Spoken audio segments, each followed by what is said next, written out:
Hi, let's just chat. Sometimes you're strong, sometimes you're weak. Sometimes you're happy, or maybe you're sad, you're angry, you're longing and yearning for this or for that, you're grateful.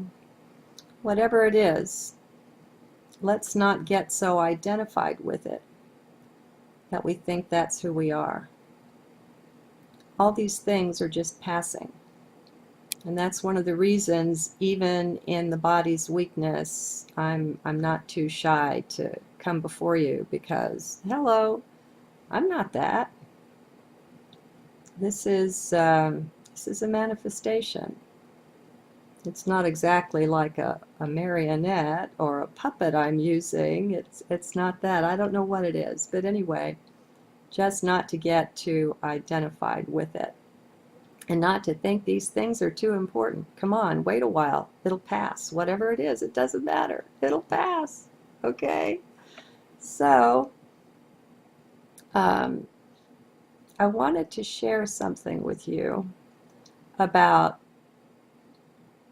psychology and about the way we're interacting with one another, with those close to us, with those at some distance, maybe internet friends, just all together, people interacting with people, and to share some of what my heart is showing me about that.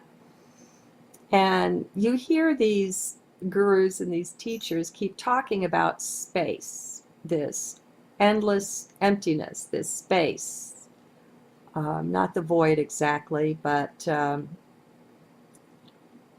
you know, I'm getting the sense of that in interpersonal relations, with what happens to us as we're moving from the head to the heart, and as we're spending more time observing, not being 6 feet out in front of us, or 24, you're walking to turn on the light. Well, be where you are while you take those steps.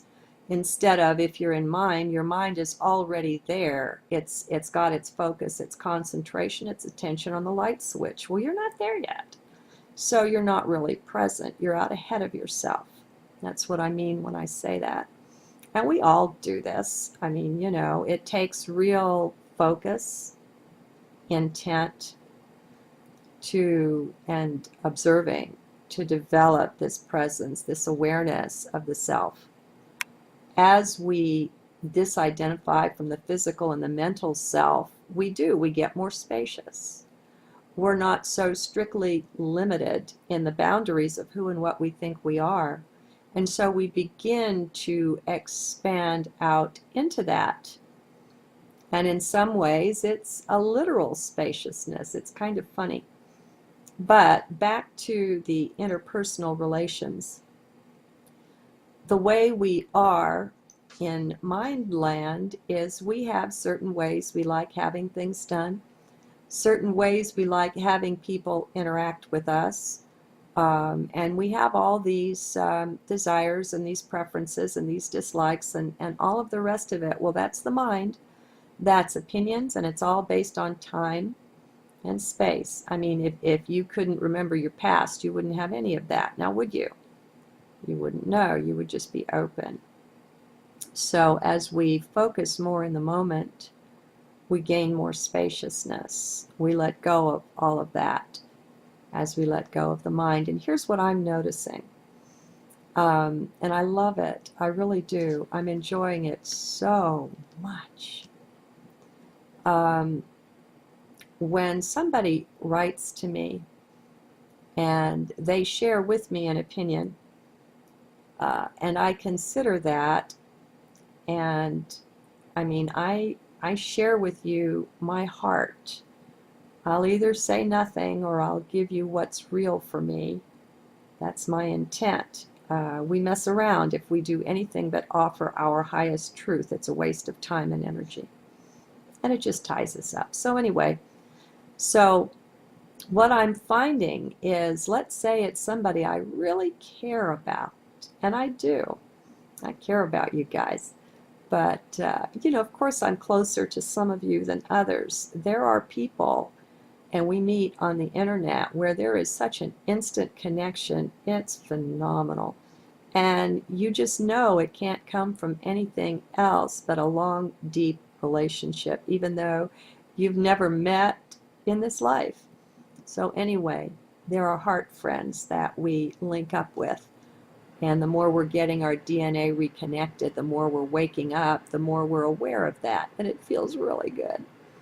So when somebody that you really care about, you find that you have to disagree with them, I'm finding it so beautiful to be able to simply do that. There's no I, there's no me that's in there that's pulling for this or that outcome or anything else.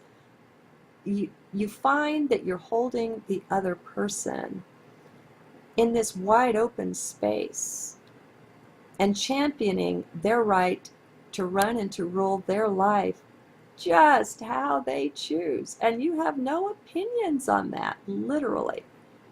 You have no desire on them, no expectation, no nothing. Do you see the space in that? That's the little tidbit, which, you know, it doesn't seem so little to me. That's my heart's revelation, is to look at this and to realize that in our dealings with one another, as we become the sovereign beings that we truly are, a lot of us in potential, you know, we're stepping into that. It exists. It's fully complete. It's there.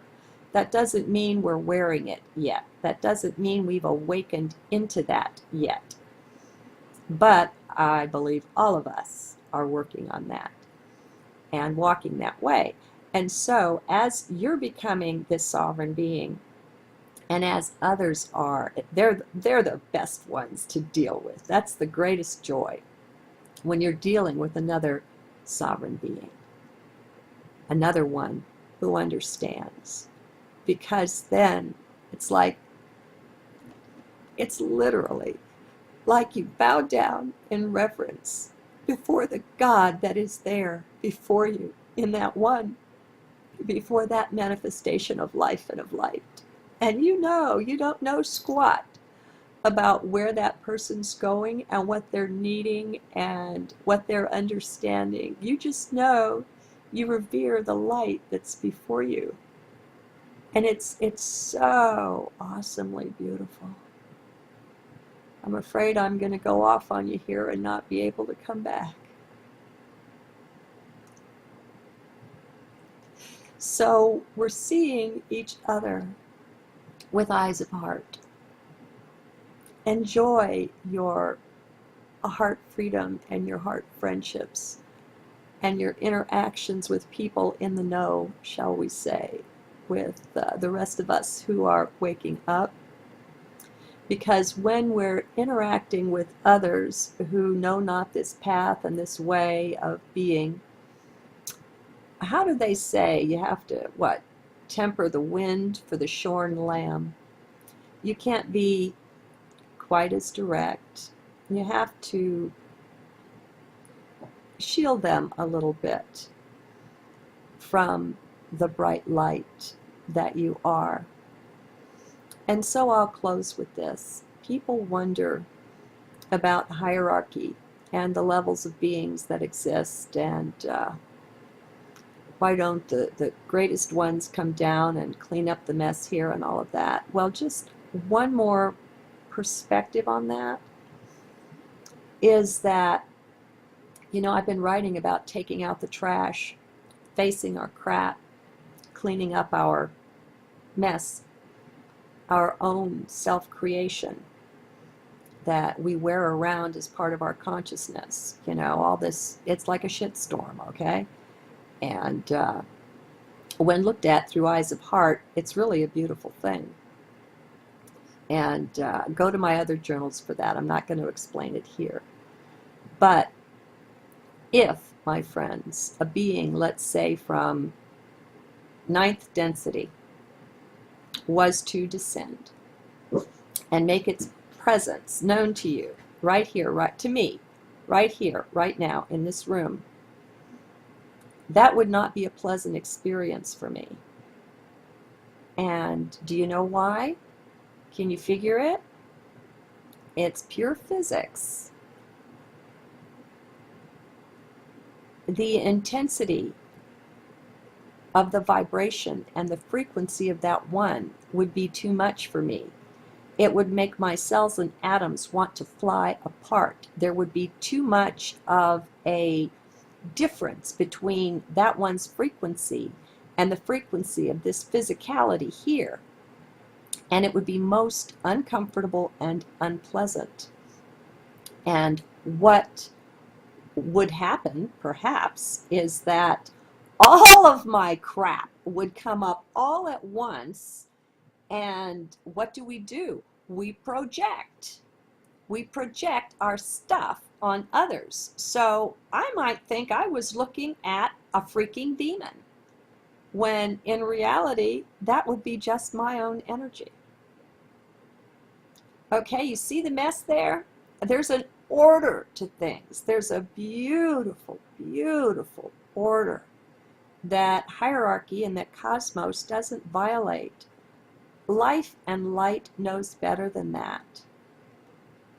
Heart knows what's best. And when we recognize and begin to see and realize that the best, exact, perfect thing is exactly what's happening right in this moment, right now, right here before you, in your life, all of everything that's there, that's perfect. But can you see it? Do you have your eyes of heart on yet? I mean, it's not easy. So this body here is so weak. I'm not even sitting up. I could protest against that. But by the grace of walking this path, I don't see it that way. I see it as beautiful. You know, it's opportunity. It's blessing. It always, always is. And I guess maybe that's the extent of my gift for now. I just wanted to share this with you, that as we look out at people now and do it from heart, with our heart glasses on, we give them their space. We acknowledge their right to be a sovereign being right where they are and to rule. And it can even go a step further. And we can realize we have something to learn from them. So let us never, ever take on the arrogance of our fallen brothers and sisters and think we know best. Let each one stay in the heart, each one reign in his or her own kingdom and domain, and let us love and respect our brethren. And as we do this, my friends, we convert the whole earth. It won't be too long before this energy rises and takes off, and it's so powerful already. Learn to look through eyes of heart, my dear friends. Thank you. I think that's who we are. All these things are just passing. And that's one of the reasons, even in the body's weakness, I'm not too shy to come before you, because, hello, I'm not that. This is a manifestation. It's not exactly like a marionette or a puppet I'm using. It's not that. I don't know what it is. But anyway, just not to get too identified with it. And not to think these things are too important. Come on, wait a while. It'll pass. Whatever it is, it doesn't matter. It'll pass. Okay? So, I wanted to share something with you about psychology and about the way we're interacting with one another, with those close to us, with those at some distance, maybe internet friends, just all together, people, interacting with people, and to share some of what my heart is showing me about that. And you hear these gurus and these teachers keep talking about space, this endless emptiness, this space. Not the void exactly, but you know, I'm getting the sense of that in interpersonal relations with what happens to us as we're moving from the head to the heart, and as we're spending more time observing, not being 6 feet out in front of us, you know, or 24, you're walking to turn on the light. Well, be where you are while you take those steps. Instead of, if you're in mind, your mind is already there. It's got it. Hi, let's just chat. Sometimes you're strong, sometimes you're weak. Sometimes you're happy, or maybe you're sad, you're angry, you're longing and yearning for this or for that, you're grateful. Whatever it is, let's not get so identified with it that we